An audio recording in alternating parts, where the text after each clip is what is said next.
Live from the Hangtime Hangar, sit back, relax, and prepare to get down with the Hangtime Podcast. Hey everybody, what's up? It's time for another episode of Hangtime Podcast. I often forget to tell you to like the video and subscribe if you're new to the channel, but we're on our way to 2,000 subs at this point, and do it. I'm wearing my Pantera sweatshirt today, but if you like cool merch like this, don't go to Macari like I do. Go to hangtime.gg and pick you up some awesome Hangtime merch that Chelsea right now is fulfilling out there in the dining room before we move into the new space. But that's not what's important today. I have an awesome guest, Stephen Spohn. I just like the fact that you paid me a lot of money to be here. Thanks for that. The issue is that I'm now out of money. Oh, okay. Yeah. Well, okay. Well, it was a good podcast. Thanks for having me. Take care, everybody. Let's wrap it up. I'll pay you in Applebee's gift cards on the next episode. I'll just take no money. Thanks anyway. But I watch you from afar. You work with like a lot of people that I've worked with. I've never met you ever. This is like the first time. A lot of these podcast episodes are like, oh, cool. It's nice to meet you. Let's record something for an hour, and it always works out. But just tell me about yourself. Like, act like I've never even seen you before, and talk about the audience and talk about yourself to the audience and what you got going on. Yeah. I am a guy who seems to know everybody, as everybody keeps telling me. My thing is somewhere between advocacy and mental health these days. I got my start in the industry advocating hard for people with disabilities, and that's how most people know who I am, is from my work with able gamers, from my advocacy yelling at studios on Twitter when they mess up and exclude people on purpose, and other shenanigans that studios have tried to pull over the years. And then at some point, I decided to be a Twitch creator and started making some content playing video games, and decided I needed more ways for the internet to be mad at me on a given Wednesday, and so I went that way, and yeah, other than that, my thing is just trying to be positive. I think that we have a lot of darkness in the video game industry. I think all of us who have been positive creators have been trying to fight that stereotype, that stigma of gaming, that we're all just a bunch of angry people in basements just waiting to yell at the world, and that's not who gamers are. And I'm doing my best to be one of those people that are out there showing the world that we're a good bunch of people who just happen to love nerd shit. Yeah, I think I'm pretty fickle about gamers in general, because they so often, confirm the stereotypes. Super frustrating, because even being a gamer on the internet is one thing, but like I've been very fickle about like the audience of gaming creators at some point, as well as being a content creator. So and I think watching what you do, the fight for inclusivity is so strangely met with so much opposition, and accessibility should be the most frictionless argument. Should be. It's not. Should be. So when you're talking about accessibility in games, like what does that mean to you? As like how do you define accessibility for like a cold audience that doesn't even know that this is like a conversation that's happening in the space? Accessibility is simply an extremely boring term that means absolutely nothing to you until the day that you need it. And at that point, you need options in your game to be able to add remappable controls, or the ability to move your controller a little bit instead of a lot, or the ability to have a QuickTime event skipped. Those are all accessibility options that can only be provided by software. The hardware can't do. Hardware is a different subject, but it's the same, runs parallel. It's, if you can't hold an Xbox controller or a PlayStation controller, then you might need something that looks like a piano in front of you, or you might need something that has a bunch of Staples easy switches in front of you. And, the thing of it is, disability is an extremely easy club to join and a very hard club to get out of. And sometimes I don't think people want to hear that. Yeah, I think it's like talking about mortality is one thing, right? But even as a kid, I was so scared something would happen to my hands as a kid. I was scared that uh I had like a irrational fear that is like my thumbs were gonna fall off because I wouldn't be able to play video games. But even recently, like, I mean, ultimately, like, my biggest fear as a gamer is to lose my sight, right? Like, to not be able to see well, not just to see a beautiful view, but to there's so that limits so much entertainment. Of course, you can listen and you can read and there's audio solutions and stuff, but I'm always scared about my eyes, just like losing sight. I think what I think like the Microsoft controller was like a really good should have been like a really good eye opener for like general public that does not have a disability, that like, oh man, even if something did, unfortunately happen to you, it's like, you know, I could not imagine what it would be like to, lose a hand, a finger in an accident, but then have that option to still play games, right? And it's so wild that there's even an argument to be said that, the phrase like, okay, so it's not for everybody. It's so stupid when it comes to digital media or like a digital, like, I mean, even in sports, I mean, there's so many sports now that offer like so many cool options and things like that, but it's hard because people just don't. The problem really is empathy, compassion.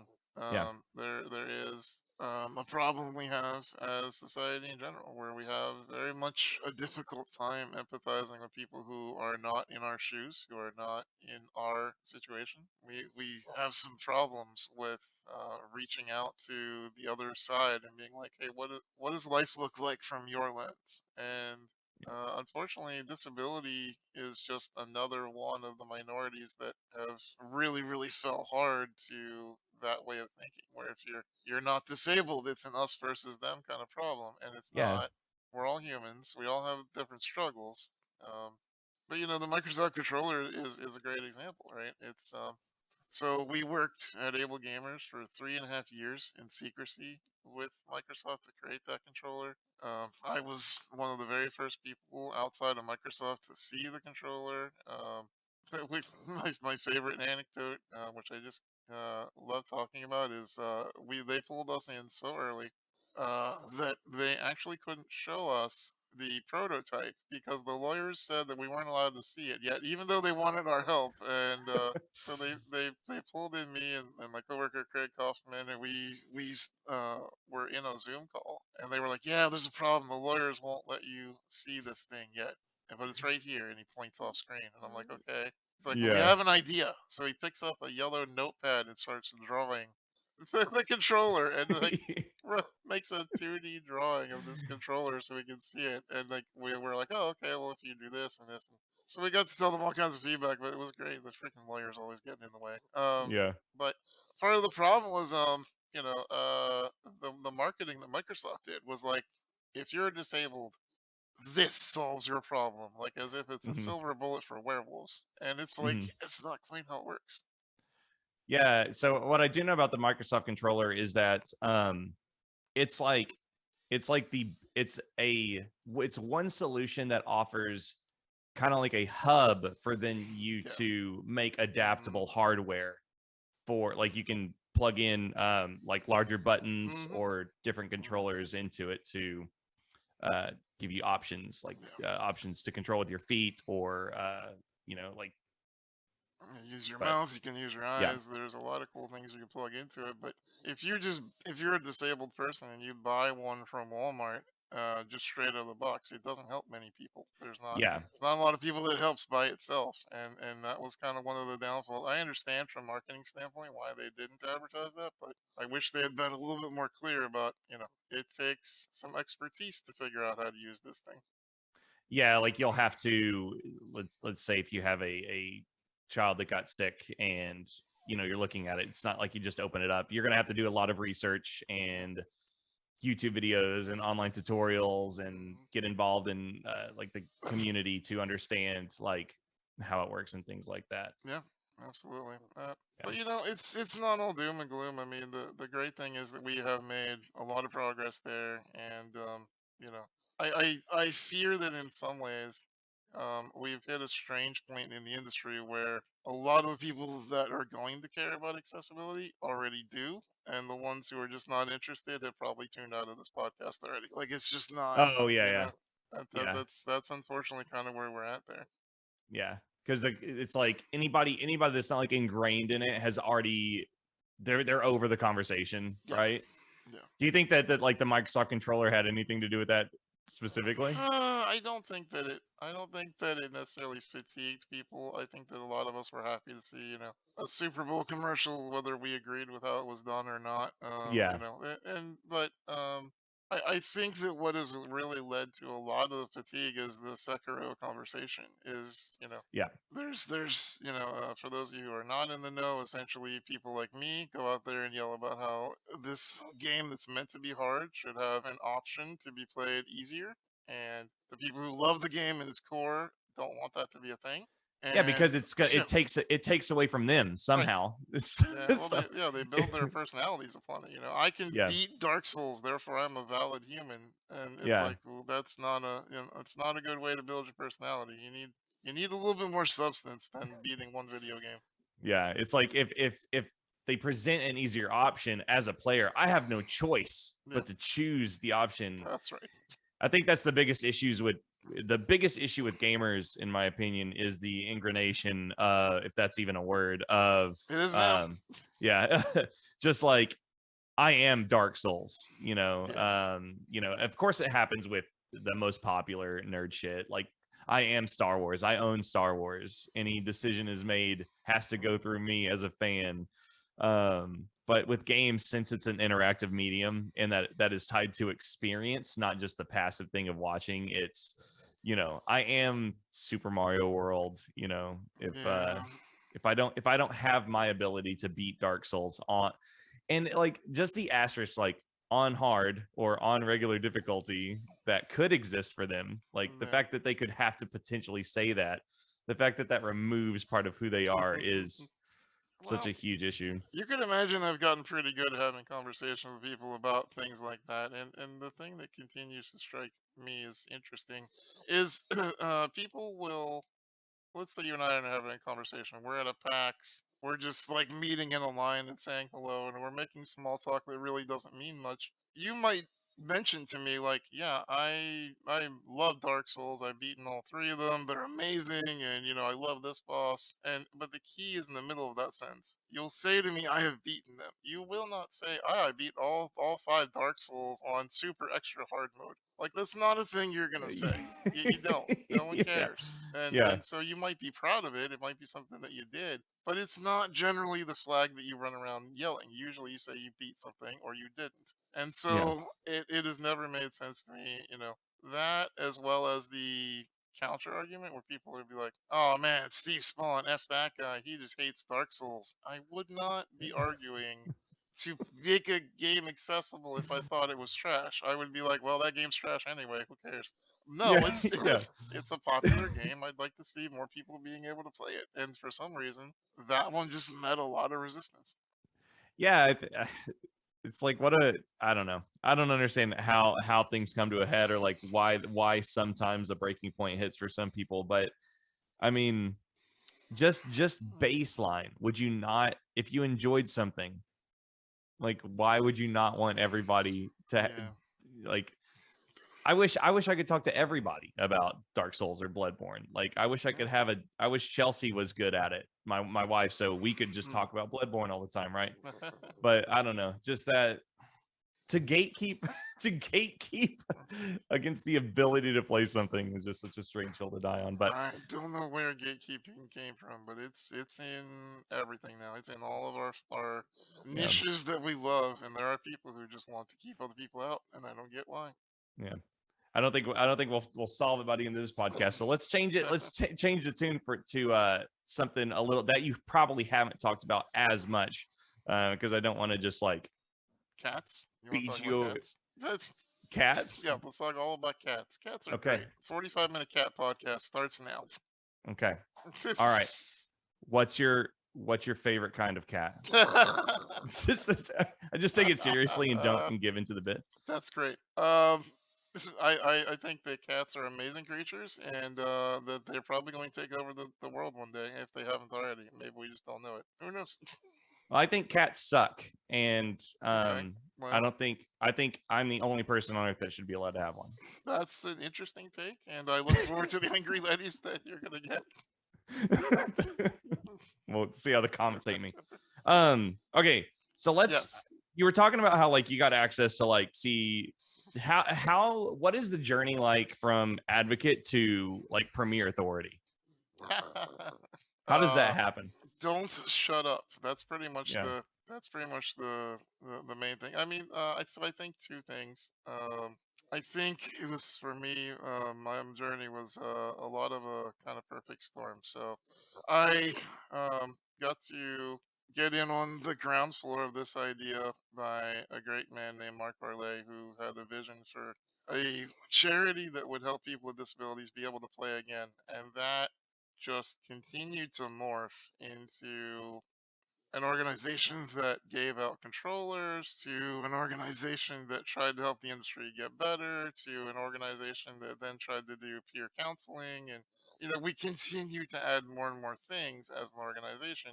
And for me personally, all the while, that was just something that I became very skilled at talking about. And so people started looking to us for advice and, coming to us as the authority on the subject. And then I started being extremely outspoken. And I decided that if I was going to do this, in for a penny, in for a pound, Yeah. I may as well, be as loud about it as I can. And so, back in the day, back when dinosaurs played video games, we didn't have remappable controls. Some people have Yeah. already forgotten that. Back when I started doing this 15 years ago, remappable controls were meeting the same friction that Dark Souls is today. Where people were like, "We don't need remappable controls. That's silly. Just mash the X button like we all did. Damn it."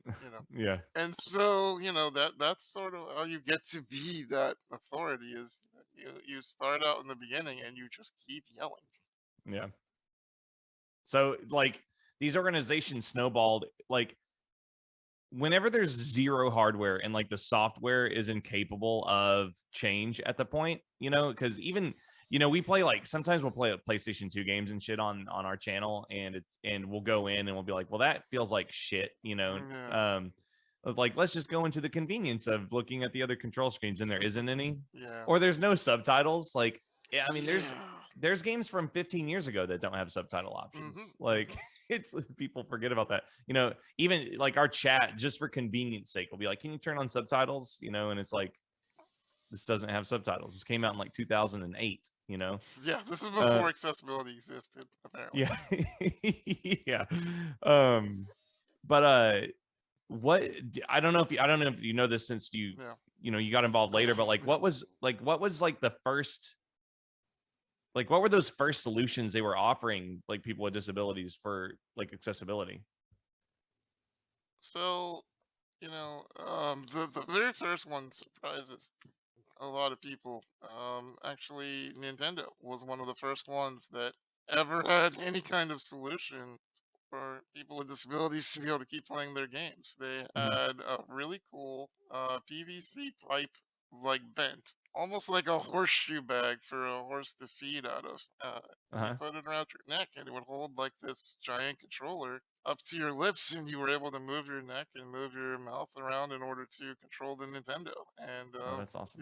that was amazing back then. Like they were one of the first to really care about people with disabilities in a real substantial way. And along the way somewhere they decided to throw that idea out the window. But in the Yeah. beginning, they really enjoyed that kind of stuff. So those kind of things were fun. We got to make a cool prototype with a modding company that did like those. Remember those old Call of Duty like drop shot controllers? Like you'd push one button and it would make you prone to the ground and shoot somebody. Yeah. Yeah. So we worked with one of them and we came up with this cool little, almost like a bean bag made of rice with little buttons coming off of it that somehow worked through electronics and magic from unicorns. I Yeah. don't know.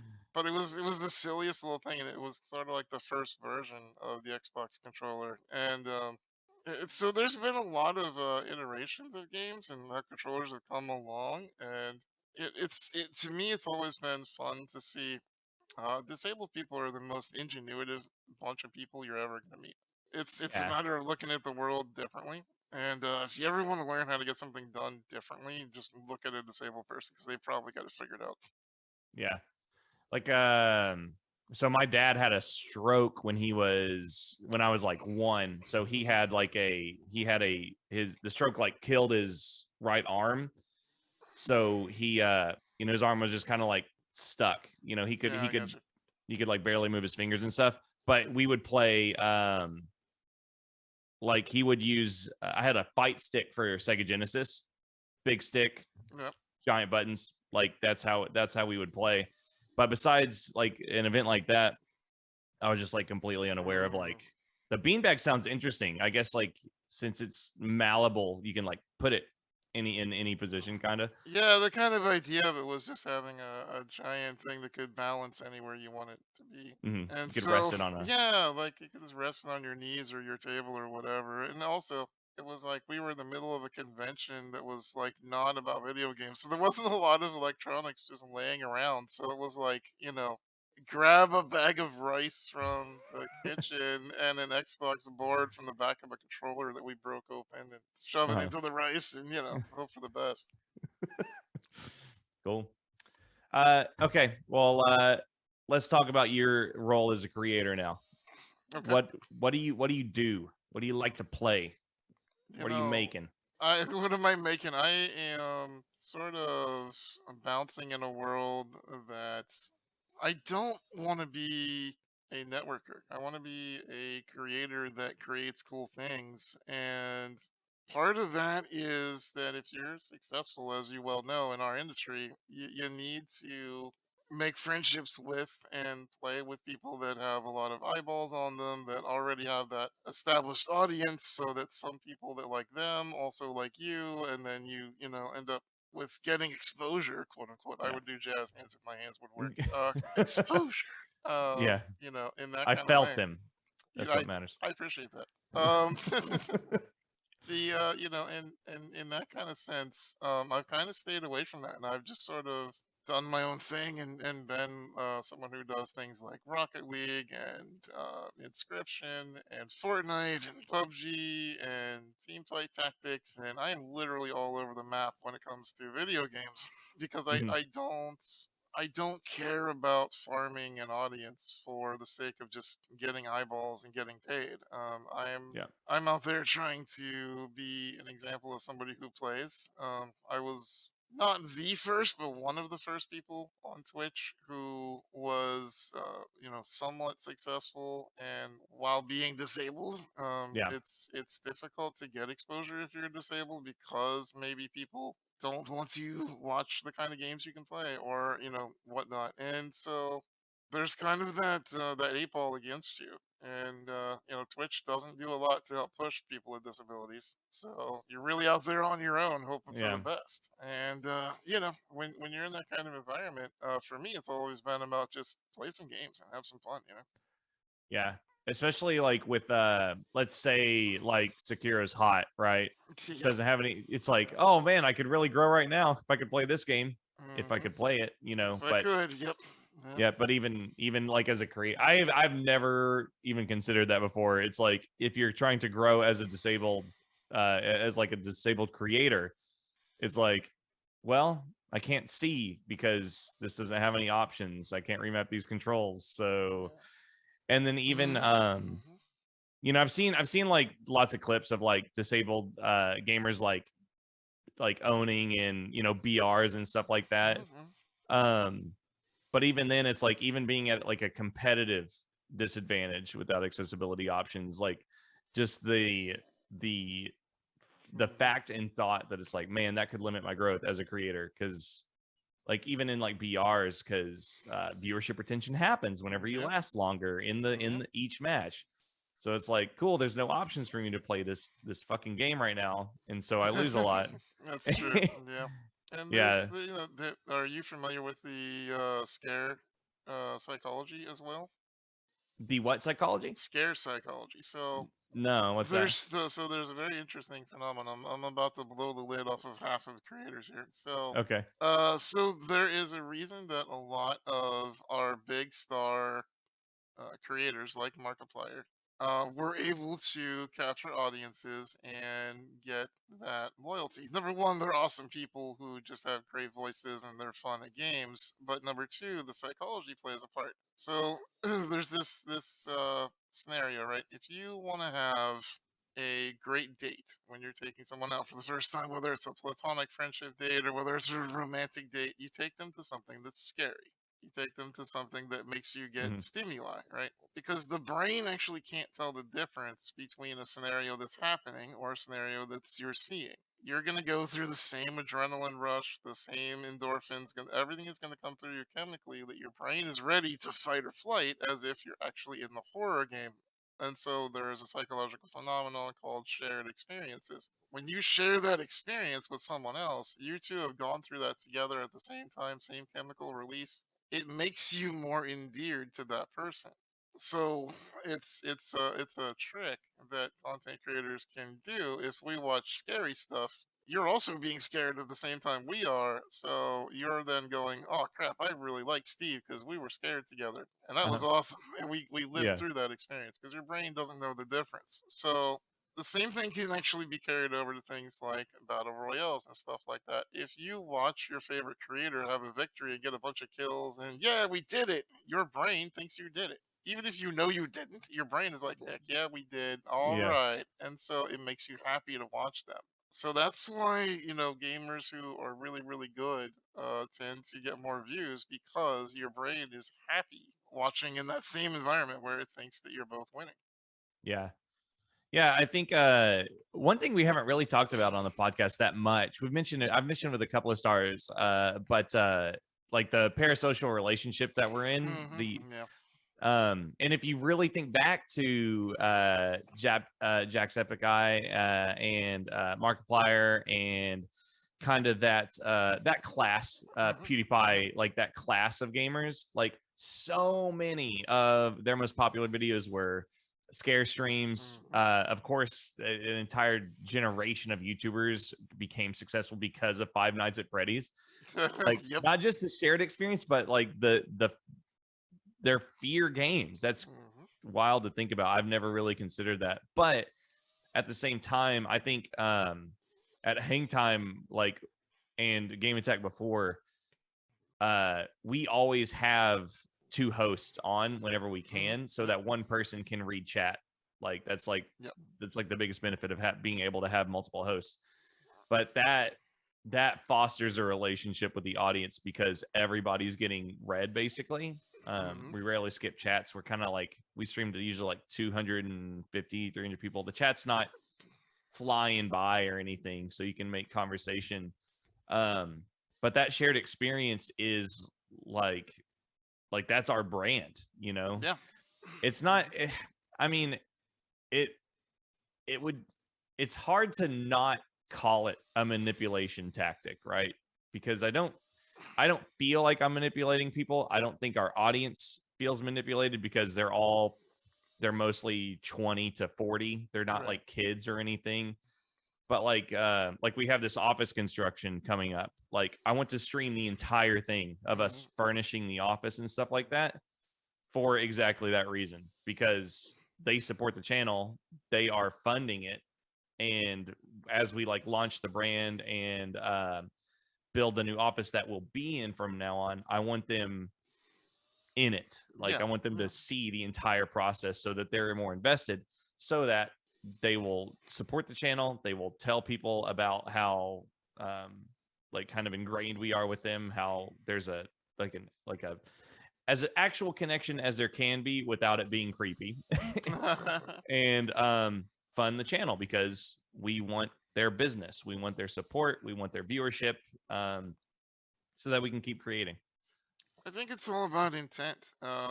So manipulation is a thing that people do where they're pulling your puppet strings because it gets them something out of it and nothing in return. So if I'm manipulating you into, giving me a shot on your television show, I'm going to tell you whatever you want to hear, and I'm going to use all the research I can possibly get against you because I know now that you love the 49ers, and I'm going to talk about the 49ers even though I hate football, and Yeah. that's manipulation. I think what you're doing is really the same as a lot of creators, and what Mark did and what Able Gamers does is you're showing people the reason that you think you should be supported, and then letting them make the decision. In this case, you're providing good entertainment, and so I think that if you are showing your building is being created, and you know the bunch of people have already obviously given you money to do so, then Yeah. you're actually showing those people, hey, here's where your money went. It built this really cool thing. That's awesome.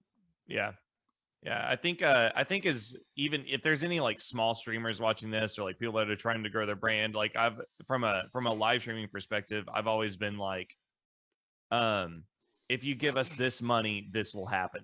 And Yeah. like baseline for we've always monetized like the more money you give us, the more gifted subs, the Yeah. longer we go. Like every stream is like that. So I always equate it to hanging a sign like and like a lot of people, we're very vocal about support on our channel. Like Yep. we read every donation and we encourage donations. That's one thing that like a lot of channels don't do, or like smaller creators. You have to find a way to, especially as like a charity organization, like or an association like Able Gamers. It's like you have to be comfortable with saying like, hey, give us this. It goes to this, right? Yep. Um, Yep. And I think that carries over into creation as well.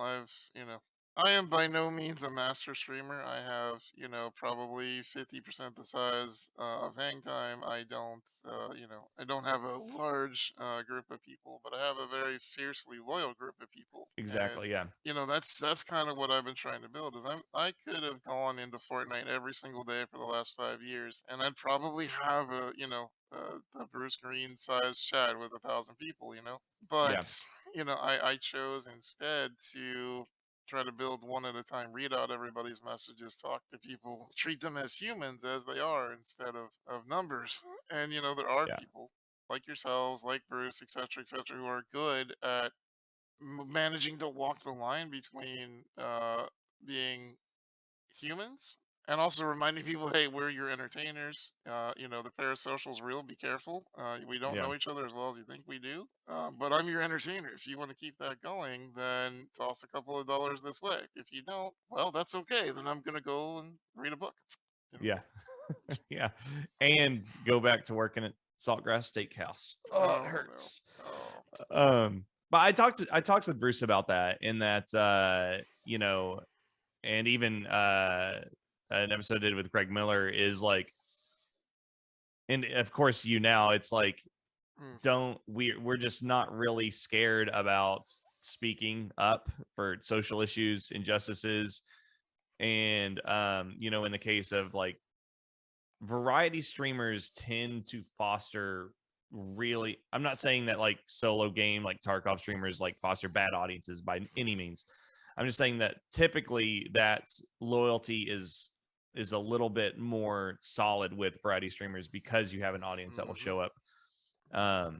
And I always equate having an audience to I'm sure the listeners are tired of me saying this, but I always equate it to people that you would hang out with at a party. Yeah. I have no problem kicking people out of my house that I wouldn't hang out with. Like if you're in the party and you're saying shit that everyone at the party is like, what the fuck are you talking about? Like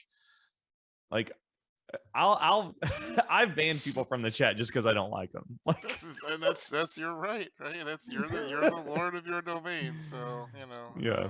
no, but I got to do an interview with Greg. Him and I have been friends for a while. We did an interview on my little baby podcast that I've been doing on the side, just about Punch it in. Go and punch it in right now, so I can put a card on the YouTube video. I don't want to do that. It's not as good as this one.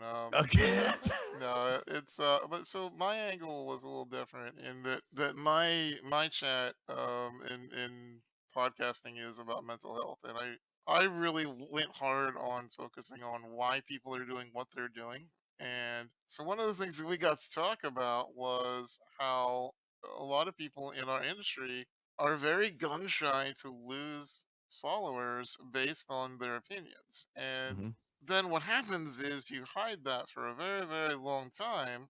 And then one day you accidentally slip up and you forget that you're trying to hide that. And at that point, then, okay, so I don't like pepperoni pizza. It's horrible. Pepperoni pizza is Yeah. gross. And then one day I forget I say that. And I put in, Twitter, oh man, this pepperoni pizza is amazing. And then people are like, wait a minute, you said you don't like pepperoni. And you're like, oh, whoops.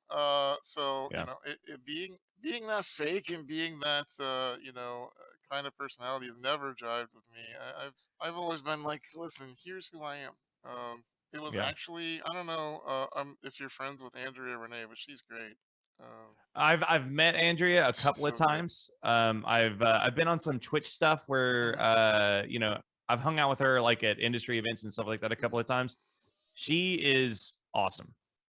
She's really cool. She's very down to earth, very real. Mhm. Andrea never says things out loud that aren't real, and she'll tell you flat out. She was one of the people who yanked me aside when I was being super loud about trolls on the internet, and she was like, "Okay, listen, you got to calm down."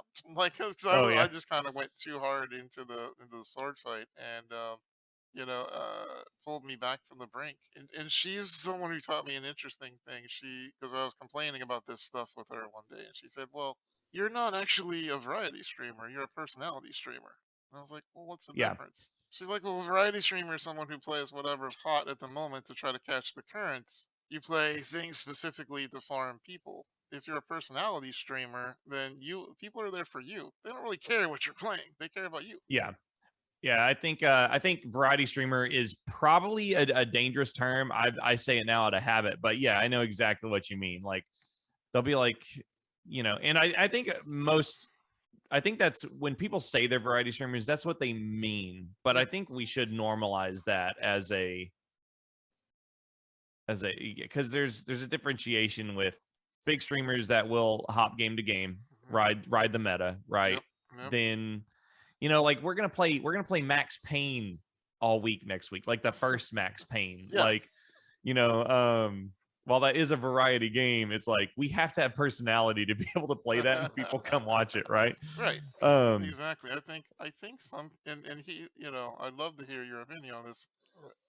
I think some people shy away from the idea of a personality streamer because they don't necessarily want to remember that you have to be on, you have to be energetic and happy. And sometimes in this career, we're not energetic and we're not happy, and we're turning yeah, the camera on and doing it even when we're in a sad mood.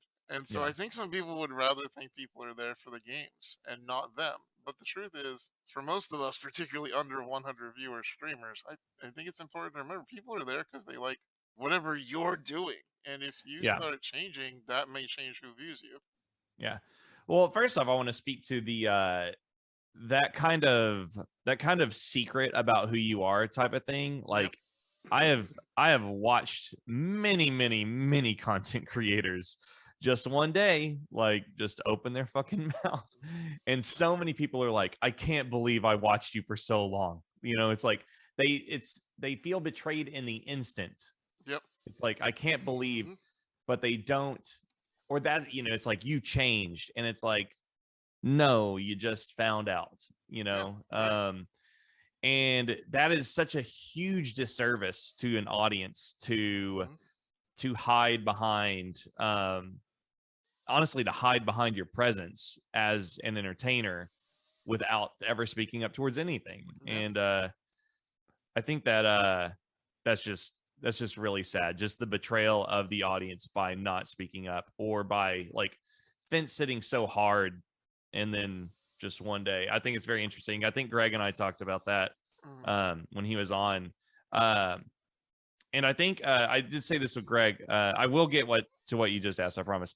But that strange dynamic of whenever you are vocal about something, like we did like our first LGBTQ charity stream. We're a bunch of straight white dudes on the channel, right?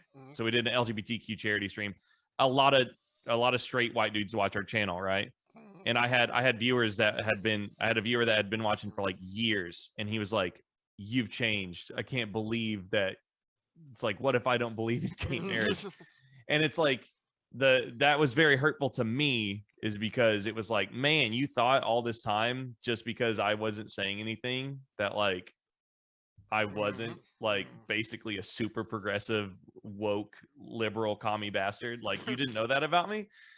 And I don't know. I think that's a very strange thing that people are so scared, when it would in fact probably be better for them growth wise if they were outspoken about it. Yeah, in some ways. I mean, even the fucking assholes, right? Like that would help them grow too. Like I don't want to give advice to dipshits, but like ironically, if they would have just been vocal, they'd probably be bigger than they are now, with an audience that I fucking don't want, you know. But in speaking with mental health, I think being a personality-based streamer it's hard. I talked with Bob Meiskerm about this. But you know, I've had yelling arguments before and then gone live, like with Chelsea or you know, like coworkers a long time ago, where, you know, and that mental aspect is terrible, you know. I used to there was one time where we had a mega successful stream, like mega, like we went for like a huge marathon. This was years and years and years ago. But we had like a mega like stream, and it was awesome. And then like there was like this big cussing out argument afterward, because like they were mad. One of them was mad that the stream had gone so long. And so whenever I associate this awesome mega stream, I really just think about this terrible, dumb argument that happened afterwards. So it's like I couldn't even enjoy the success that we had, right? And just like going into a stream mad, or having a great stream and then coming out of it in like a really bad way, it's like it is horrible for mental health. And I think maybe identifying as a personality-based streamer is, you know, personality-based streamer doesn't mean happy fake person on the internet. It means you. Yeah. It means quite the opposite. It means they're there specifically for the kind of person that you are. And, you know, I've had a couple of times, like you were saying, about viewers who, I mean, especially viewers who are very financially supportive, suddenly figuring out who you are. And you know, if you are a personality streamer, it's a little shocking to your system. There was one time somebody who had given probably 200,000 bits on my channel over the course of a year, which is a decent chunk of change. You know, was like, there was this time during the LGBT victories, where it was, you know, deemed illegal by the Supreme Court to discriminate. And I was celebrating, and I was like, "This is awesome! I'm super happy about it." You know, our LGBT friends, they deserve to love is love. And this person just kind of was like, "Wow, I can't believe that you're supporting this filth. Why would you do this?" And I'm like, I am a disabled as hell person who works for a charity who literally yells on the internet about being kind to each other. What about that makes you What think an that I'd be idiot. like, you gay people? Like, you know, and so there's sometimes where you're just like, okay, you didn't want to see the writing on the wall, you know, but and I think viewers sometimes do superimpose their values onto what we believe, and so that's why I think it's important. Like in my community, you know, it similar to yours, similar to Kind of Funny. It's like, if you want to support me and you don't believe in what I believe, that's fine. But understand, like, I believe that LGBT people need rights, just like we do. I believe that you should be able to game no matter how disabled you are. Like, these are things I believe. It's kind of a weird dichotomy. Whenever the second I took over Game Attack and Hang Time, like we immediately were like, okay, politics, here we go. Fuck Trump. Like and like I've never told anyone this before. This is some juice, but we lost our top 3 highest donators. Like like hundreds of thousands of dollars in support from we lost our top 3 highest donators on the channel. Yeah, it does. And I was like, that scared the shit out of me, right? Because it was like, cool, well, that's somebody's salary a year gone, you know. But I think I was just kind of like, somebody else, we'll find somebody else. There will be someone else that will fill the void, right? And there was, right? Eventually, yes, that does happen. Absolutely, right? Or there will be, we will foster a new audience. There will be new people that come in, and that will be made up. And it was, and it sucks because of course those donators were like really vocal in the community, and I thought they were really cool and super awesome. But ultimately, it's kind of, and that's one of the strange parts about the symbiotic kind of parasocial relationship. And at the same time, it's you know, like we probably have donators on the channel now that hate it when we talk about wearing masks or like anti-vaxxers being pieces of shit, right? But like they still support the channel, and it's hard because at one point you want to be like, hey, I don't want your money if you're doing this, but at the same time it's like, man, you are funding this platform where I can be, that I'm vocal about the things that you hate, right? So it's like, I don't know what to do, Steve. Yeah, I know. It is hard. Where do you draw the line? And I think every creator has to be that kind of person. And honestly, you know, if it makes you feel any better, I know, just like you do, quite a few of the big names in the industry. It's not the ones that came out for me, or not for me personally, but for my views or against my views. I remember it's the ones that I know shared my views and stayed silent. Those are the ones I remember. I know who I call a friend and who you see me interacting on Twitter, that when I was arguing LGBT people needed rights, they stayed silent. I know the ones that would not come out and say, yes, vaccines are important, because they were afraid that they would lose viewers. I know who they are, and I remember that. And so it's not like I have a massive vendetta or a list like, I know you. But it's also in the back of your mind now. It's like, well, when push comes to shove, you're going to sit on the sidelines because you want to keep all the viewers. And if that's who you are, okay, cool. But in my circles, in who I want close to me when these cameras are off, it's people that will stand up for what they believe in. Yeah, and it's hard because it's more frustration out of malice, or like, it's not like I hate them, or it's like, oh, they're so icky because they don't use social media for good, or it's like, I know that person wants so desperately to stand up for social issues and human rights, but they're not. It's I want to give them the gift of freedom. It's not like, why won't you say anything? It's like, oh, don't you know how free you could be if you just said it? And yes, you drop off a couple of hundred viewers and maybe lose a ton of money, but I'm telling you, it's so free if you just did it.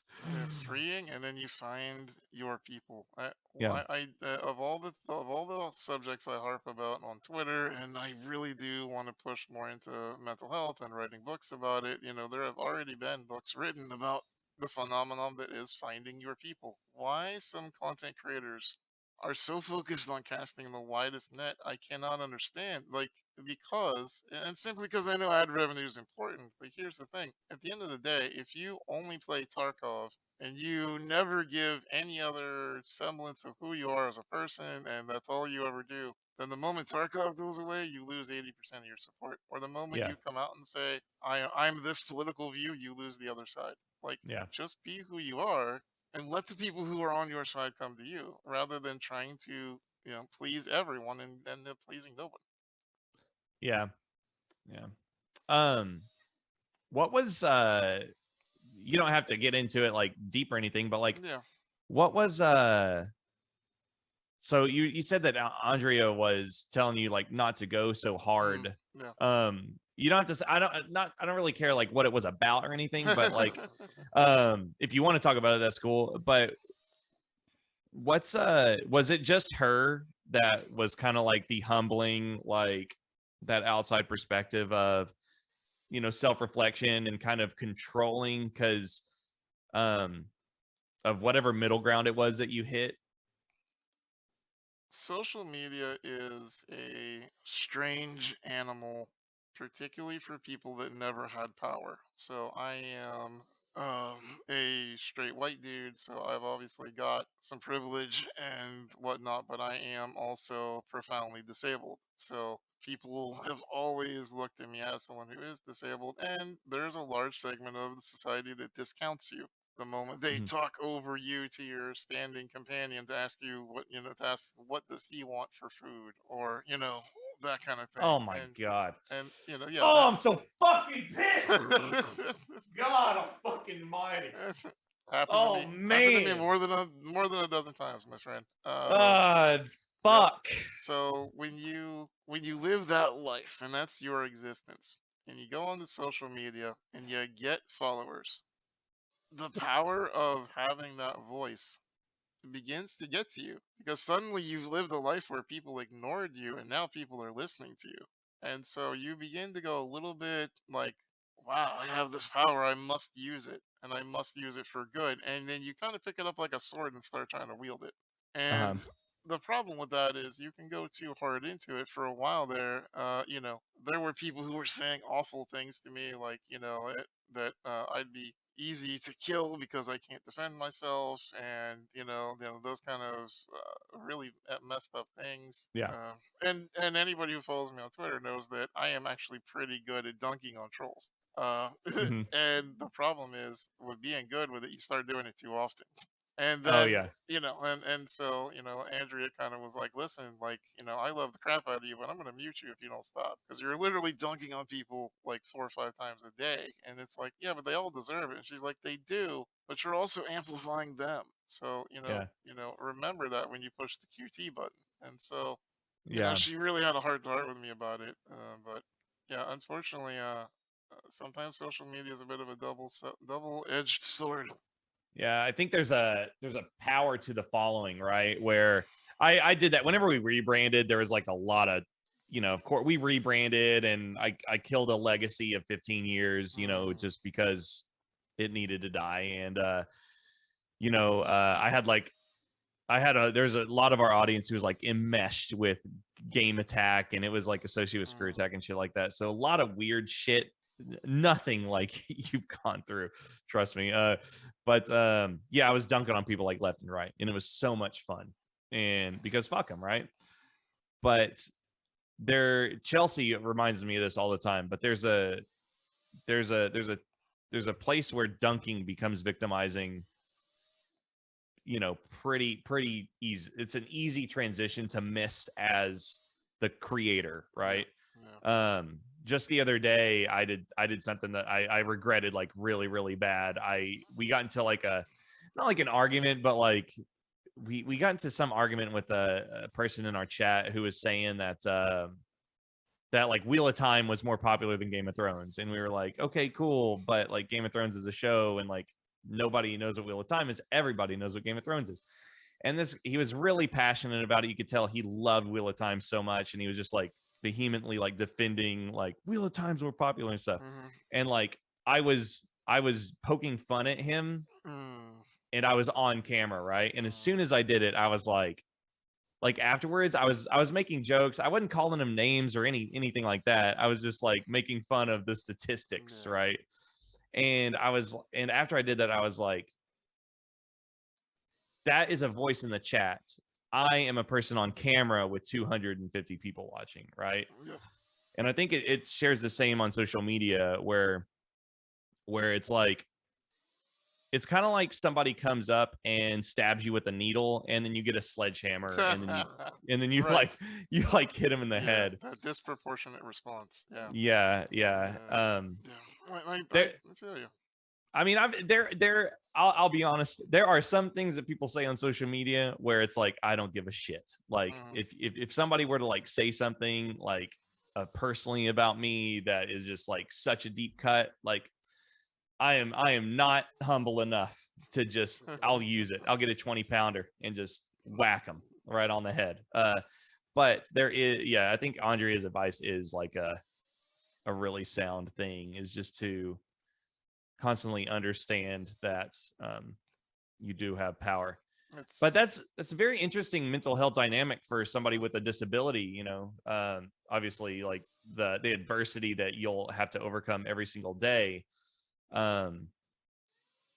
is scaled so strangely with this amazing privilege and power you have with social media, right? You ever notice that it's a more common dynamic than I think a lot of us creators willingly talk about, and by us creators I mean people who aren't like you and I, who are pretty vocal.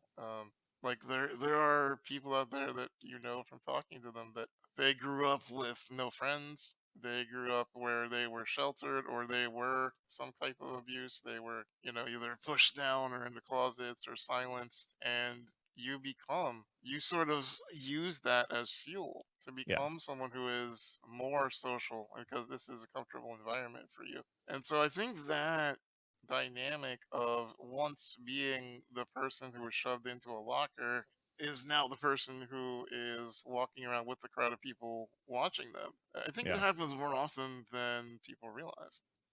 Yeah. Especially in this relationship where like they don't know like the creator, right? Yeah.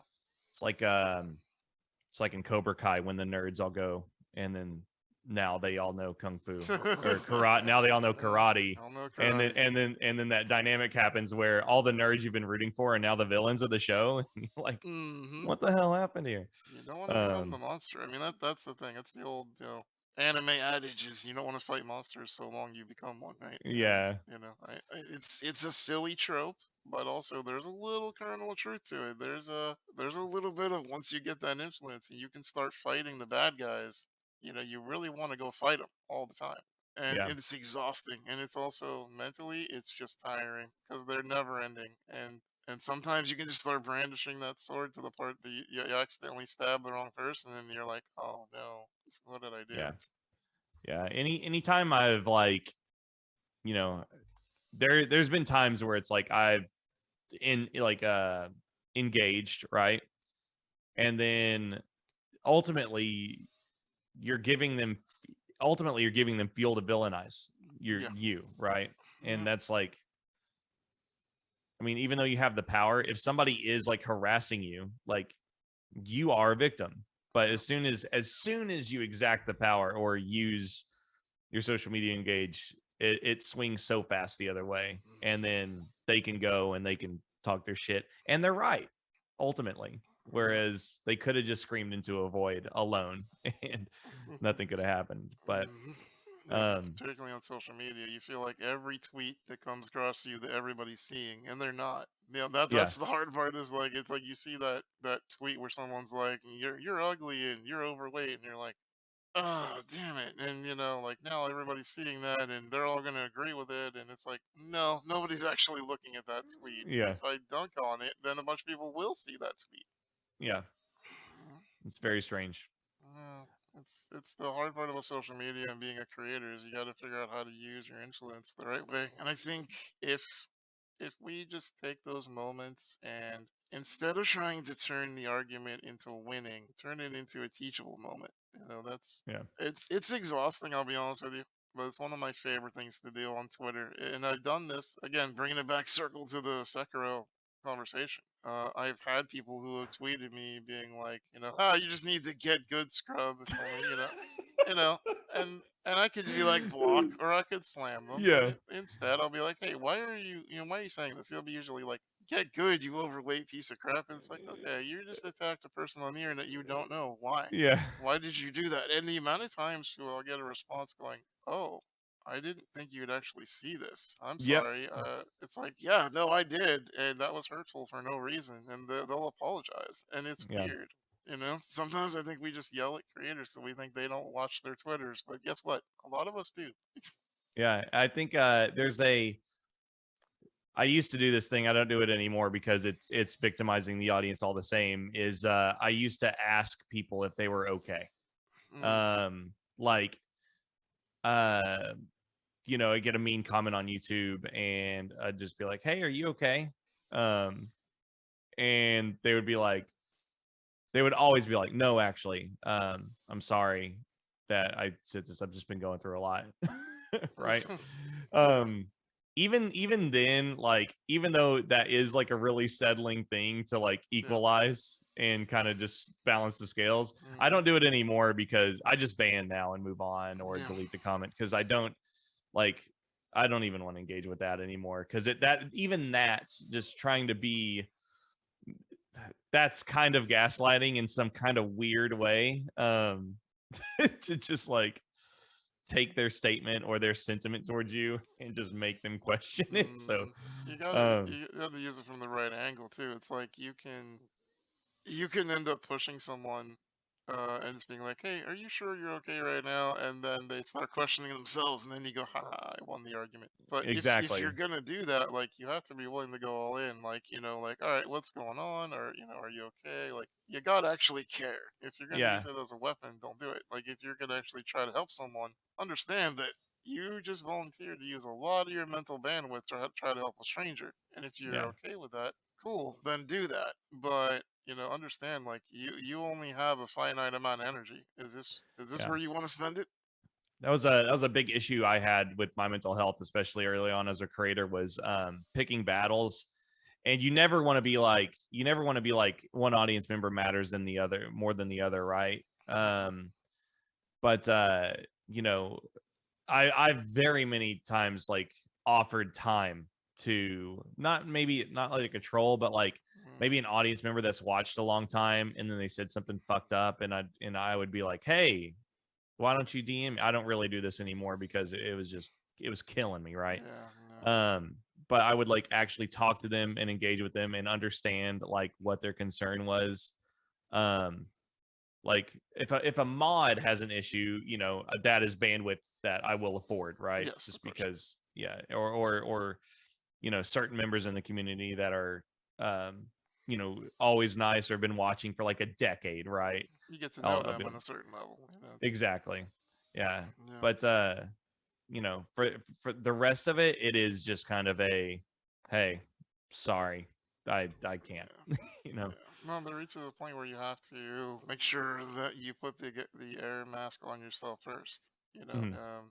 No, it's a reason that they tell you when the plane is crashing to mask yourself first, even before your kid or your parent or your loved one. Because if you're not okay, you can't help others. And Yeah, there is a bit of it that's not selfish, but just making sure that you're okay enough to take care of others. And I think the tricky part for the audience, for those of you out there who are sort of like, man, these two are talking an awful lot about shit that I kind of agree with them, but kind of don't. yeah, We kind of agree with, kind of agree with our, don't agree with ourselves. Like, they're yeah. like, I would love to spend the time for every single person that comes into my chat and talks about having a bad day. I would love to sit down and have a 30-minute, bro time therapy session. Are you okay? Is everything all right? What's going on? What is it about your family member? Why are they bullying you? Here's some resources I know of. I would love to do that, but I don't have the bandwidth to be able to do that. Yeah. And so you have to start pushing it off on, here's some resources, exclamation mark therapy or something like that. Like, you have Uh-huh. to, allow yourself that grace of you can't help everyone. And so I think one of the hard parts of growing up and getting more influence on the internet is you realize that you reach a point where we would love to one-on-one every single person that cares about us, but you just don't have that bandwidth. There's not enough time. Yeah. Yeah. It's one of like, can we talk in the email inbox is like one of the like, Yeah. man, I I wish. want to, so I wish, Yeah. yeah. Yeah.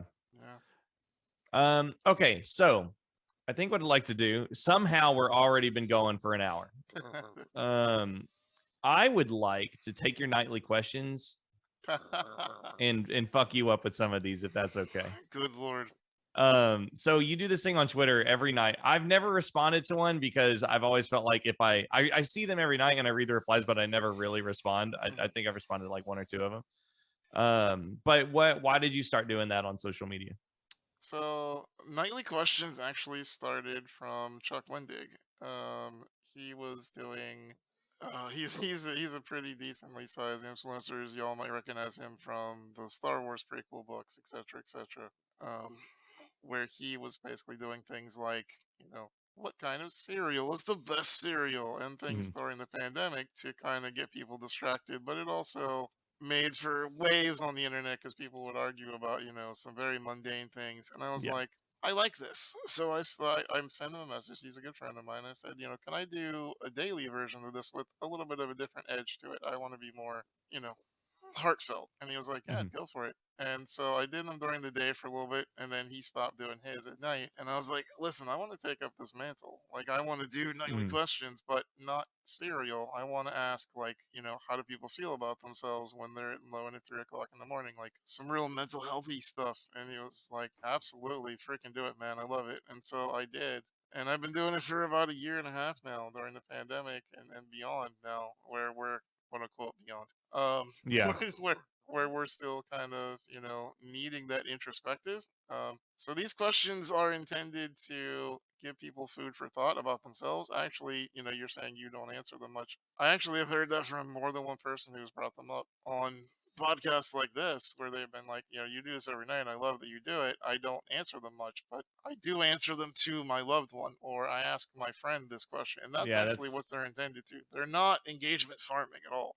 Yeah. But I mean, that's really nice though. That must be really good feedback to get. Like, It is. if anything to get a conversation going, like with the person next to you, or Someone. I'll consider that. Like, a lot of times I just look at social media, but from now on, if it pops up on my feed, I'll ask Chelsea. You should. Like, I hope you do. And actually, the biggest compliment I got so far was by a couple. One of the questions I had asked was, what is one of your greatest fears that you won't share with anyone? And I got this DM from someone I don't know, who just sent me this long 6 paragraph thing, and I actually really did read it. I know most people think we don't read our DMs, but we do. yeah. And it basically said like, "Hey, I just wanted to let you know, like, I don't ever answer your nightly questions, but I asked this to my significant other, and we've been having a hard time talking recently, where we just play games and don't talk. And we ended up staying up all night talking for nearly 8 hours because that one question Hmm. triggered a very deep conversation I'm about gonna cry. fears. Yeah, Go, my. it was great, man. It was That's wonderful. but it's why you do that, right? You try to have an impact. And so, if that happened because of that one question, then I hope that every question makes somebody have some kind of needed conversation. Yeah. Okay, if it's cool with you, can I just ask you one or two? Let me Yeah, pick sure. one out right here. Hmm. Let me see. I should have done my homework and done it before. Should have done that homework, man. Yeah. just I guess like just watching you work with all of my internet heroes like Alana Pierce and Andrea and Bruce was not enough. Um oh, this will be good, and we'll kind of out you here on the podcast. Okay. Um what's the last kind thing you wanted to say to somebody but you didn't, and why didn't you say it? The last kind thing I think I wanted to say was to my mom. She's been a wonderful human being in my life who's helped me as a profound disabled guy for a long time. And gave up her life and her dreams of being a book editor and all to take care of me and my disabled grandmother. And sometimes she's very harsh on herself, and when she is, I really want to step in and be like, hey, no, you're an awesome person and I love you very much. And Hmm. but she doesn't hear me when I say that, and all my years of psychological training do no good. And it's like the movie The Negotiator, where he's like, I negotiate $1 million deals, but I can't get my 12-year-old daughter out of the bathroom. Like it's that kind of Yeah. dynamic where you can't help your own. And that was I wanted to say something kind, but I just didn't because she would have blown it off anyway. And I hope someday that she realizes in her own self that she's worth something. So I have some advice for you. Okay, shoot. Um so my mom was a caregiver, like an at-home nurse, and Yeah. she got MS when I was like in high school. And my mom's completely immobile now. She's in like a nursing home. She's on, I think she's like 63. but she's like completely bedridden. She lost all feeling in her legs and things like this. I didn't really consider that I had a lot of conversation to have with a disabled guest until right now. It's like my father's disabled and my mother is disabled as well. But was the same way because she would take care of the elderly. She would take care of sick older people that had a disability as well. And even after she got MS and started becoming less mobile and she couldn't drive anymore and things like that, she would still like think others first, like stubbornly so. Kind of sounds like your mama. Um, but a couple of years ago, I wrote her a letter, like written word. I ended up typing it out because my handwriting was so fucking bad. Same. But um, but I wrote her a letter, something that she could read and hear my voice in her head, right? Yeah. If you wanted to, and I think that permeated more than like, because whenever you're in the presence of somebody, and I know you didn't tell her how much No. you appreciated her, but if it's because she always kind of dismisses it, or it's like, yeah, whatever, Steve, that's how my mom was. She was like, I know you appreciate it, Yeah.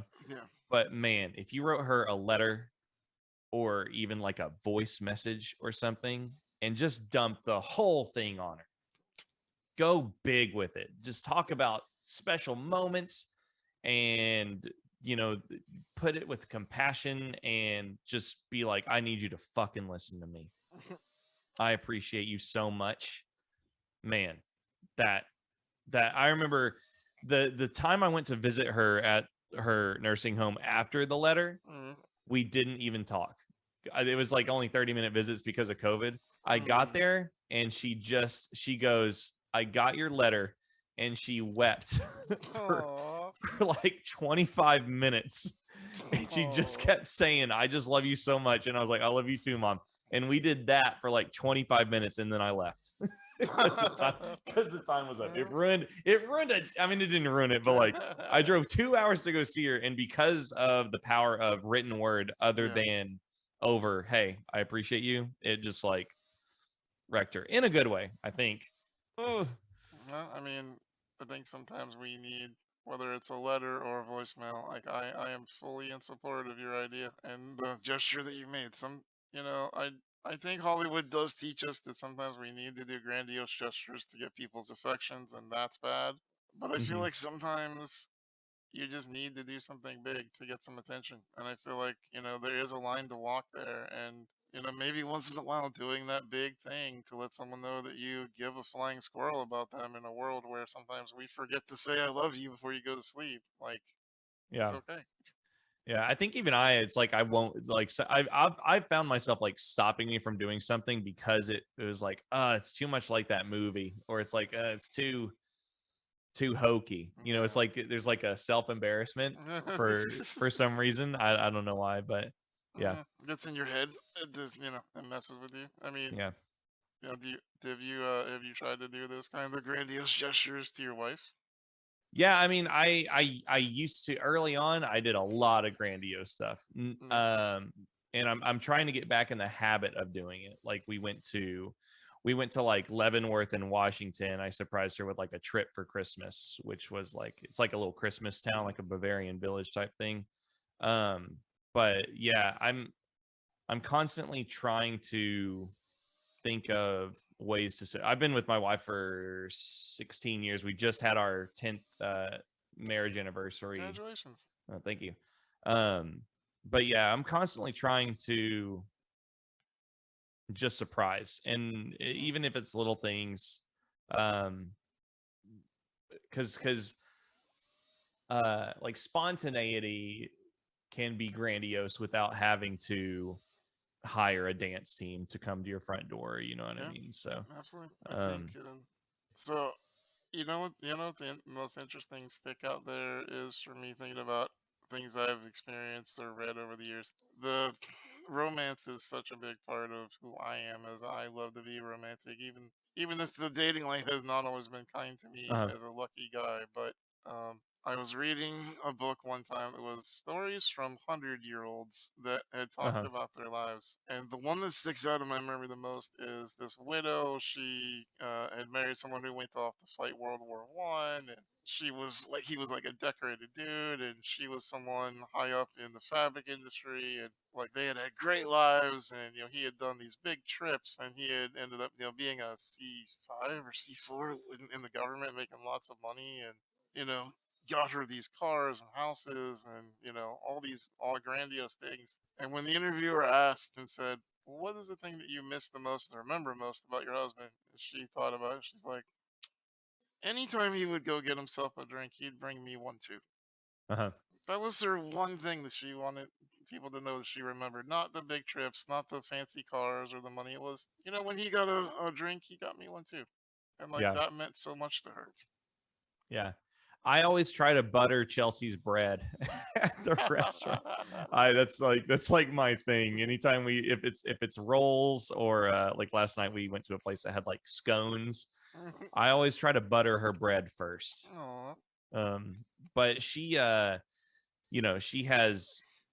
she just has like an infinite microcosm of things that she does that that I would miss. I can't name any of them right now, right? But if like she was gone for a week, I would be able to be like, oh shit, none of that happened because Chelsea wasn't here. She's gonna watch this podcast and be like, all right, you son of a bitch. All right, Yeah. if I do Yeah. that for you. Yeah. Especially now that she like runs part of the business. We've been through kind of like a revolution of because like you have to understand the dynamic that when am I talking to her as a boss? When is she talking to me as an accountant instead of a wife, right? Yeah. And when is she talking about work concerns as a wife who loves me and not somebody that's concerned about business stuff, Yeah. right? And yeah, it's been quite the adventure. But even from a business side as well, like it's like, man, just so much shit wouldn't happen. So I think the underlying score here, for those of you who have not fallen asleep listening to our podcast, is if you appreciate someone, maybe let them know somehow. yeah, you just tell them. I mean, just telling somebody, and more than just the hey, I love you. It's like, like look them in the eyes. Hey, I appreciate everything you've done for me. Specificity. That's my number one ace card that I like to pull. I really try hard to never be like, Sean, I like what you do. I'm a fan. Thumbs up. Because that's very generic. That's something you hear a lot. You have to be like, I really like when I tune into your Twitch streams and you're sitting in the back of the couch and you're kind of not the one in the front and you're just popping off jokes being in the background. I think that's hilarious. Like, That's so sweet. That's a very, specific thing. I'm gonna cry. Oh, it's very, very kind. See, and that resonates so much more, right? Yeah. And call it when it happens too. Yeah. That's just husband advice from Sean. Okay, cool. Let's do. Man, I swear I could talk to you for 16 hours. Great. Okay. Let's see. Let's do one more nightly question. I was gonna fire him off, but let me find a good one right here. We're too good at this conversationalist stuff. I know. Okay, so this is a good one. So you came up with it. This is a good one that you made. Tell me how great I have. Go on. Yeah. So we talked about like the journey as to where you are now in the advocacy. But what's the and this doesn't have to be about accessibility, but it kind of closes up. But what's your one dream, big or small? My one big dream or small has nothing to do with accessibility. My one dream is to figure out the path to flip my world and what I do into full-time mental health arena. And something I've been more and more vocal about recently is I am.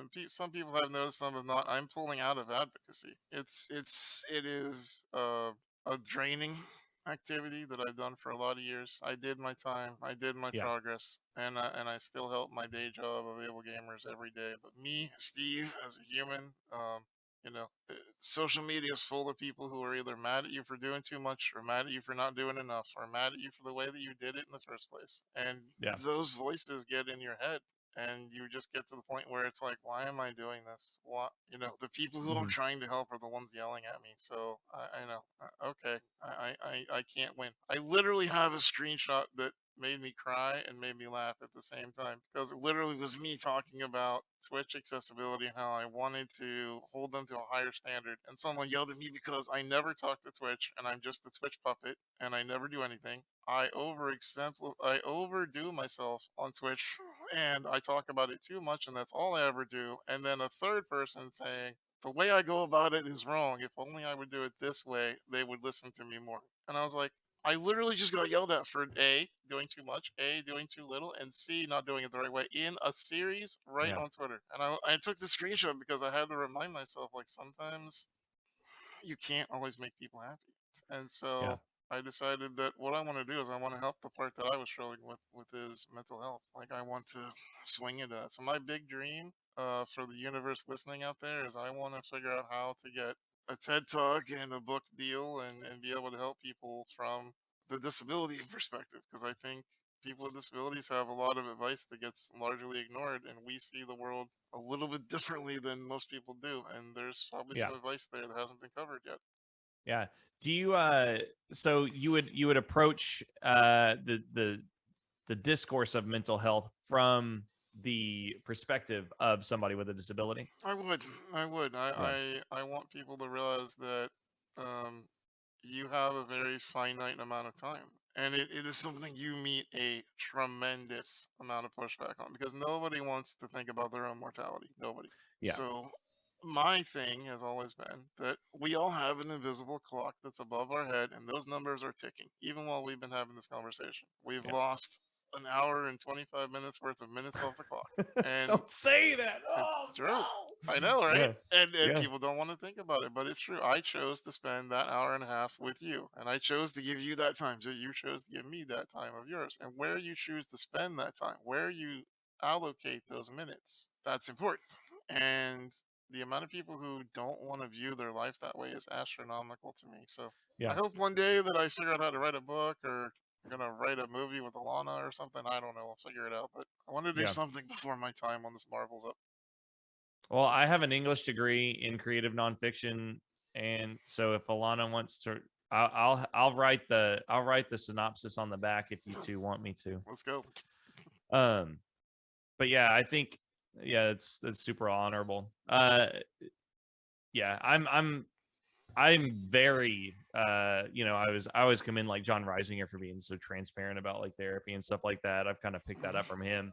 John's a good dude. He's okay. I don't know. Wow. Wow. There's something. Shots There's fired. something about him. Wow.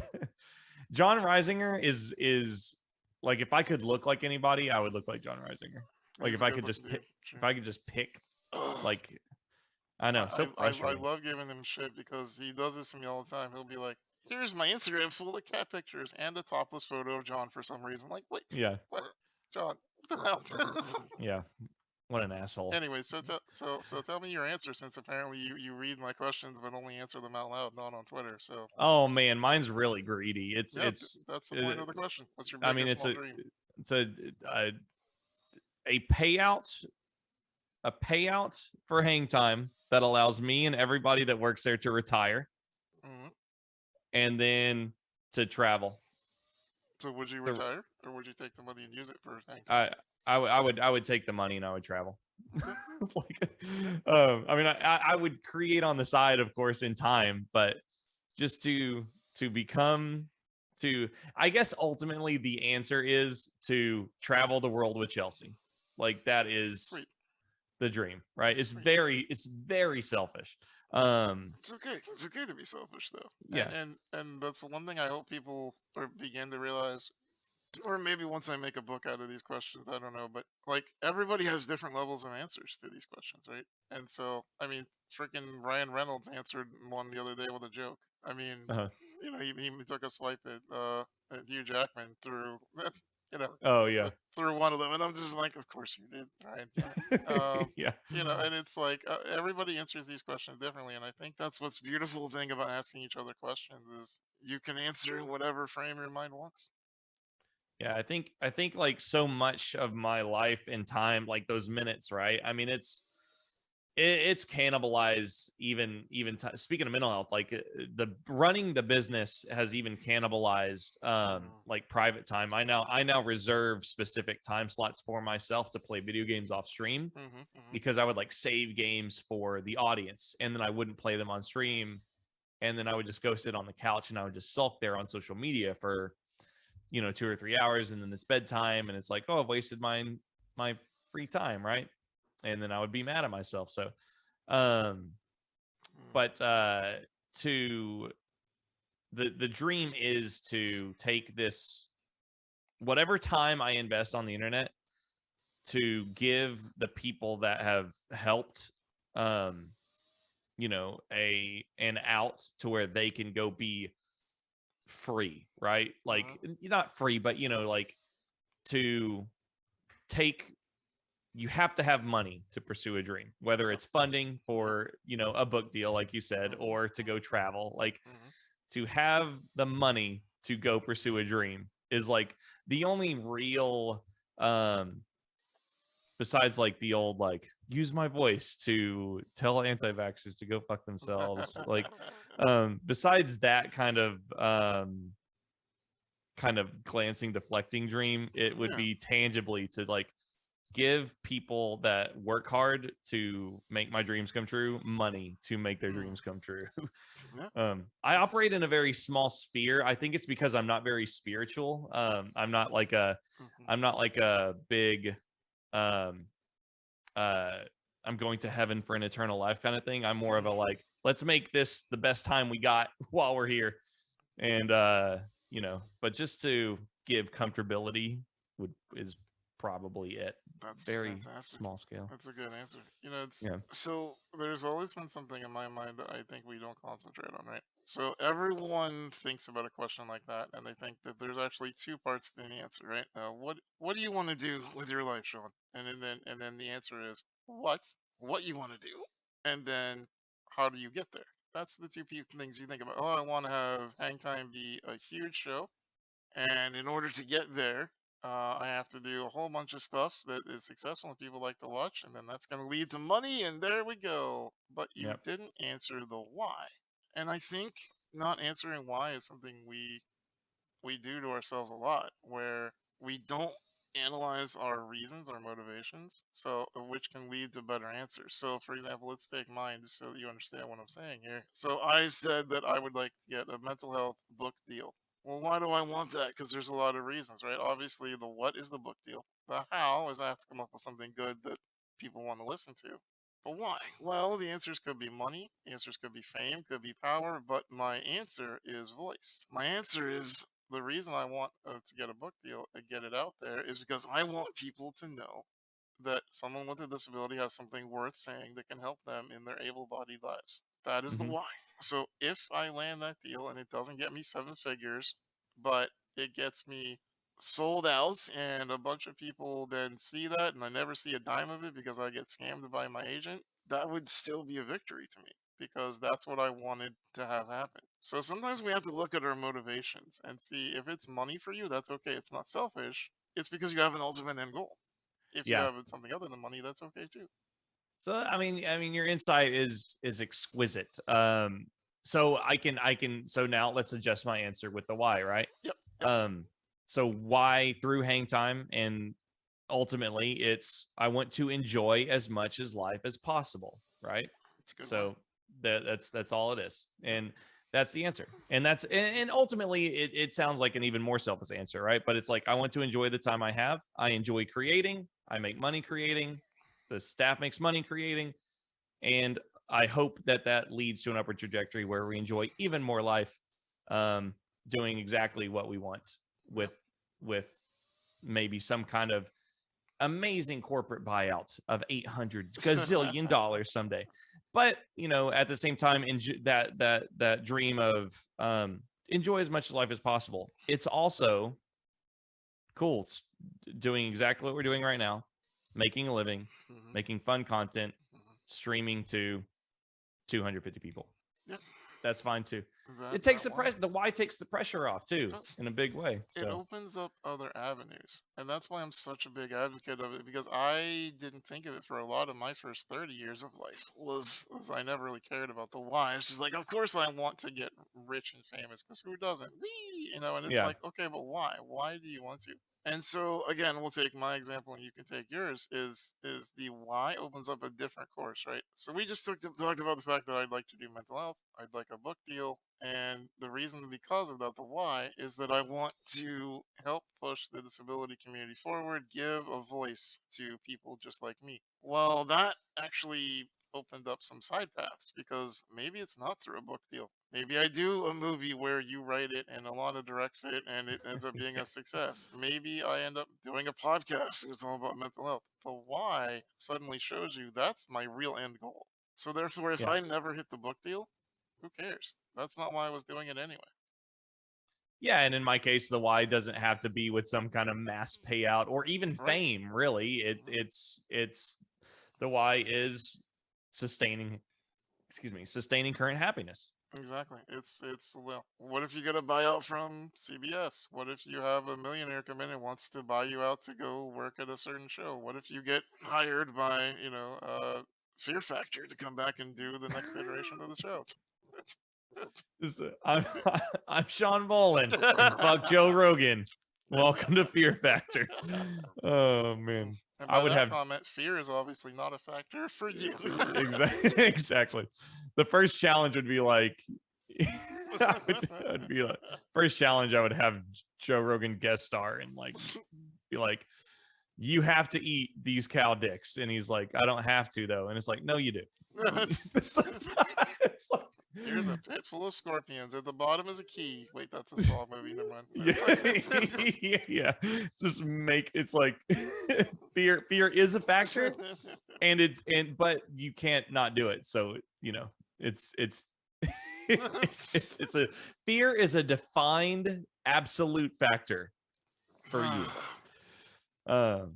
But yeah, I think it's like in regards to like my dream, it's like that would be so cool if it happened. I'm just gonna keep trying to make as fun stuff as possible and see what comes of it. There's a lot of pressure in because it's like as a creator, especially like a solo Twitch creator, it's like, what's the end game here, right? And I mean, if you love what you're doing, the end game really should just be enjoying yourself as much as possible until because like the real exit, the ninjas or the shrouds that got paid 10 million to move platforms, it's like that's the only real exit for like a solo streamer, right? Even if you get a brand deal, it's being smart with what you make as a creator that would lead to your out, other than a one in a million. You know what always confuses me about the audience in large is that people don't realize that content creation is not sustainable forever, and the evidence of that is every single person you love. Ryan Reynolds, The Rock. I could go on and name all of them. Jacksepticeye. Every single one of them has a merchandising brand. Every single one of them has other businesses. They do the content creation so that they can get other things off the ground. Like, it is not sustainable to do what we do and what maybe some of you out there are doing forever. You have to have your time in the sun and then figure something else out along the way. Yeah. I think there's role models to be had in the content creation space, like with the merch lines. Like Ray Narvaez is just like an amazing role model to have in the creation space, because he has now scaled a business to where, obviously don't know what it makes or anything, but that is an out. If he ever wants to not stream, it's like he has now made a platform that can afford him to live his life and enjoy it, and he's put in a ton of work. I think it's just being smart and understanding that every every full-time content creator should be looking at how they can take their earnings and their voice. I mean, even like yourself, it's your clout, your voice has brought you opportunity, and you're trying to create opportunity outside of Able Gamers or just your Twitch channel, right? And on a new journey for advocating for, or not advocating, but pursuing mental health and all that. So it's understanding that the avenues need to branch out in time. The upside is like, I think that I could, like, a lot of content creators, they're not really going to age out unless something happens with the platform or the medium, or we're only going to grow with our audience in age, right? The loyalty, the camaraderie is like, I could be 40 and talking about 40-year-old issues in a couple of years with my 40-year-old viewers, right? That's the good thing. You have there's a lot of older creators. A lot of our friends are older creators as well, and it's not like people turn 39 and people are like, oh, fuck you. No, that's the one thing I haven't experienced yet. I haven't had really anybody that I've seen yet not want to watch me due to age. And I'm sure there have been probably some that can't relate to me as a 40-year-old when they're a 20-year-old. But I have people in my chat who are, they started watching me when they were 16 and now they're 21. And it's, they still hang out there because something about me connected with them.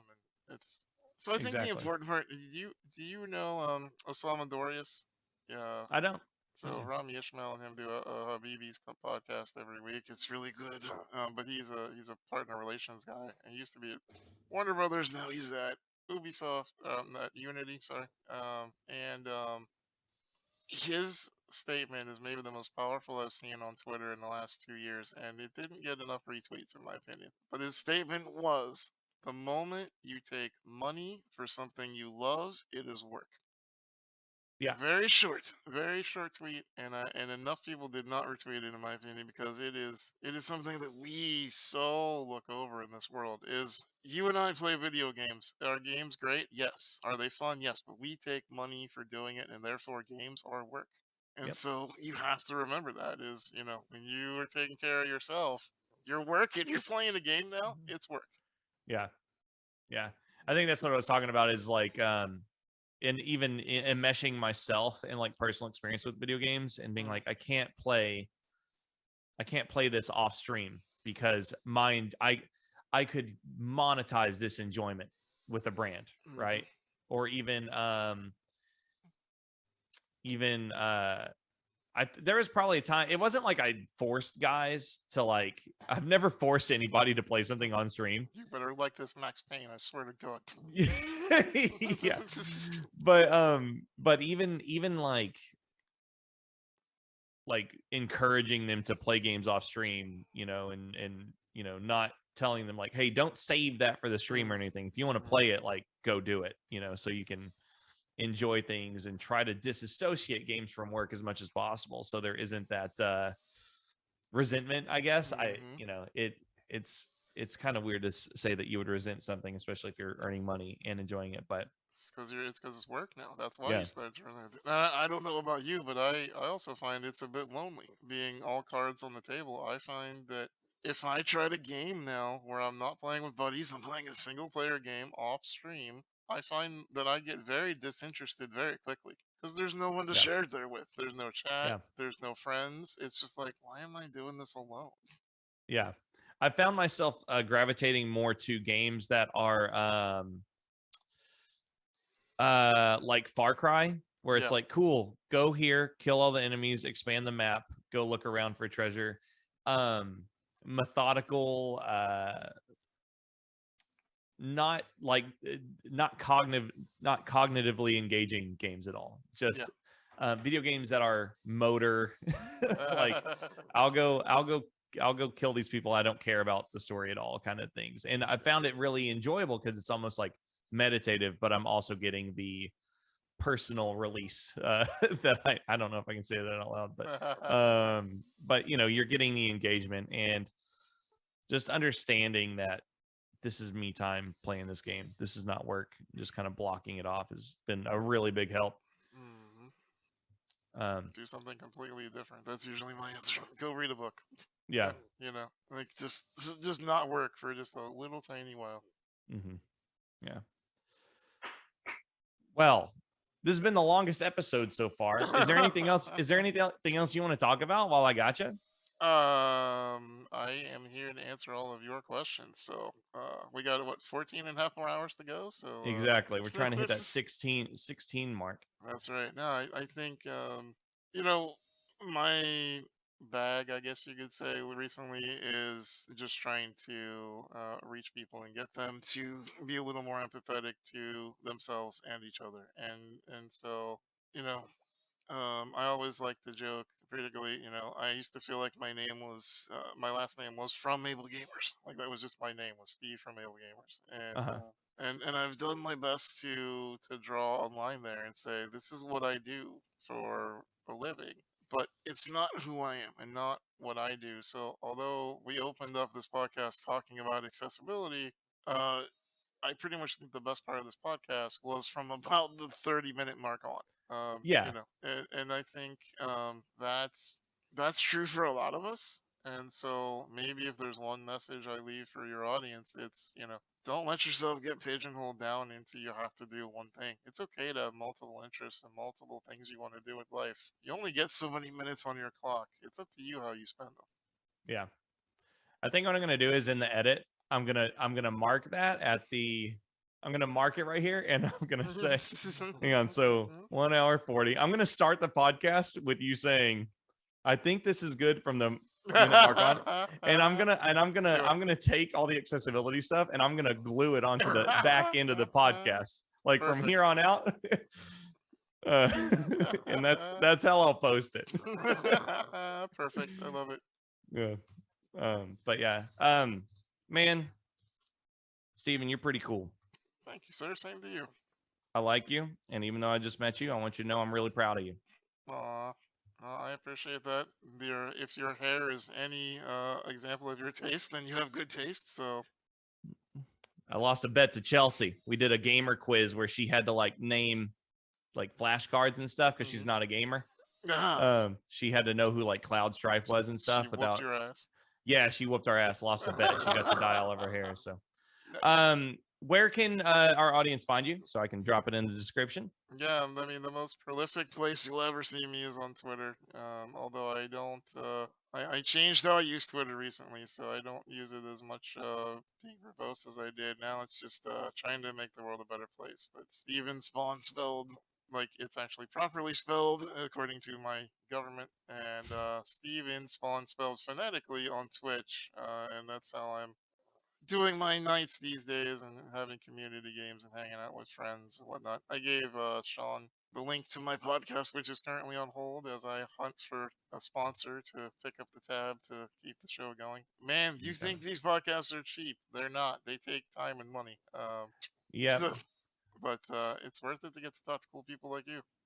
You're so sweet. I appreciate the time, and you know, that's an hour of 43 minutes. I will take it as a gift and cherish it forever. So you have a good day, and thanks for listening, everybody. Make sure and go to hangtime.gg because you can buy merchandise to support this podcast. Because Steven's right. We just spent 4 hours of manpower for free. Oh, also, Steven, I want you to know we just now monetized the channel, so they did see ads during this. It's been incredible. Man. I hope it was for Oreos. Oreos are wait. If I just say the word Oreos, does Google hear that and put a bunch of Oreos in there? That'd be great. All right. Have a great day, everybody. Thanks for listening. We'll catch you next time.